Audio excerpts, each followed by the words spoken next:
तो हेलो बच्चा लोग, कैसे हैं आप लोग? आप आशा करते हैं आप लोग बहुत ही मस्त और स्वस्थ होंगे। तो चलो एक बार और फिर एक नए इंटरेस्टिंग वीडियो में आप लोगों का स्वागत है।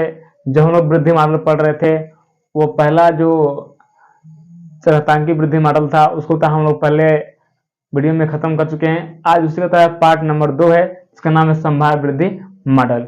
इसके बाद हम लोग पढ़ने वाले हैं। यदि आपको एग्जाम पेपर में वृद्धि के लिए पूछता है तो बस यही दो वृद्धि होते हैं, एक होता है चरघातांकी वृद्धि मॉडल और कहता है संभाव्य वृद्धि मॉडल।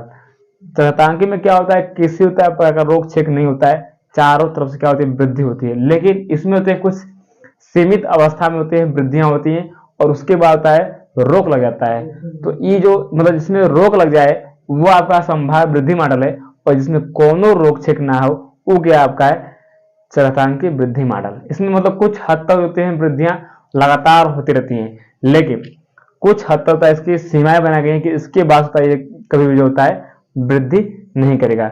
इसमें होता है पोषण पालन के लिए तो व्यवस्था बहुत ज्यादा होती है, तो जन्म प्रजनन के लिए बहुत ज्यादा होती है, लेकिन बाकी सभी होते हैं व्यवस्थाएं क्या होती है, बहुत ही कम होती है। इसलिए ये जो संभाव्य वृद्धि मॉडल है कुछ समय के लिए क्या होती है, सीमित हो जाती है। तो ये जितना पूरा लिखा गया है इसका कहने का मतलब ये है कि कोई भी जीव जंतु यदि अपने आप को वातावरण के अनुकूल नहीं ढाल पा रहा है तो वह जो है धीरे धीरे विलुप्त होने के बाद पाया जाएगा।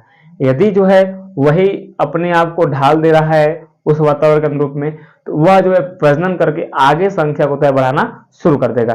तो वो संख्या तो बढ़ाएगा, लेकिन उसकी तो कुछ सीमित अवस्थाएं होती हैं, जैसे कि पालन करना, पोषण करना, प्रजनन करना, ये सीमित अवस्थाएं हैं। तो ये जो सीमित अवस्थाएं इसको पूरी तरह देख रेख करके इसको वृद्धि किया जाता है, और जो वृद्धि करते हैं ना उसी को हम बोलते हैं वृद्धि मॉडल। और इसमें जितनी पोषण क्षमताएं होती है उसको हम क्या मानते हैं, के मान लेते हैं, और इसके पूरे समीकरण होता है एन मानने के बाद इसको हम टी के संपर्क होता है लाते हैं, और जब टी के संपर्क में लाएंगे तो इसमें जो है पूरी तरह से इसमें जो है टी के संदर्भ में कहां लिखा गया, इसमें टी के संदर्भ में एन, यहां लिखेंगे एन, कह देंगे एन, टी के संदर्भ में एन के आर सिग्माइड एक्स वक्र कहता है। और इस प्रकार होता है समष्टि को विशिष्ट पैरेललोजिस्टिक कहा जाता है, और जो निम्नलिखित समीकरण द्वारा दर्शा सकते हैं। तो हमने एक समीकरण पहले पढ़ा था जिसका नाम है डी एन अपान में डी टी, डी अपान में डी टी इजकल टू में आपका हो जाएगा जी आर, और ये रहा आपका एन। कोष्टक में आपका हो जाएगा के जो है पोषण है, एन संदर्भ में है, और बटा में के होगा। मतलब कुल मिलाकर बात ये है कि इसमें जो है कुछ हद तक जो होता है जो वृद्धि होती है बहुत हद तक होती है, लेकिन जानने के बाद क्या होती है, रुक जाती है, उसका वृद्धि नहीं होती है। इसको बोलते हैं क्या, सिग्माइड, मतलब कि ऐसे वृद्धि तो होगा लेकिन जाकर रुक जाएगा ऐसे, तो इसलिए सिग्माइड बोलते हैं इसको। तो ऐसा होता है, हम लोग ग्राफ बनाने वाले हैं जो सिग्माइड ग्राफ कहलाता है।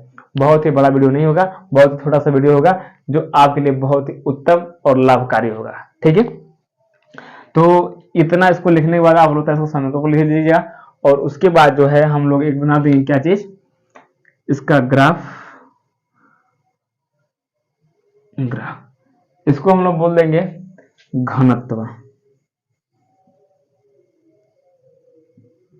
घनत्व, और ये हो जाएगा आपका समय, ये क्या हो जाएगा आपका समय। तो समय के अनुसार होता है घनत्व क्या होता है, हमेशा बढ़ता रहता है। आप देख पा रहे खुद होता है, इसमें भारत की संख्या है समय के साथ क्या दिन प्रतिदिन एकदम बढ़ती जा रही है, तो बढ़ती जा रही है, कोनो सीमित अवस्थाएं नहीं लग रहा है। लेकिन इसमें तो खाने पीने की व्यवस्था के लिए सीमित है, लेकिन जनसंख्या बढ़ने के लिए कोनो भी सीमित नहीं लगाया गया है।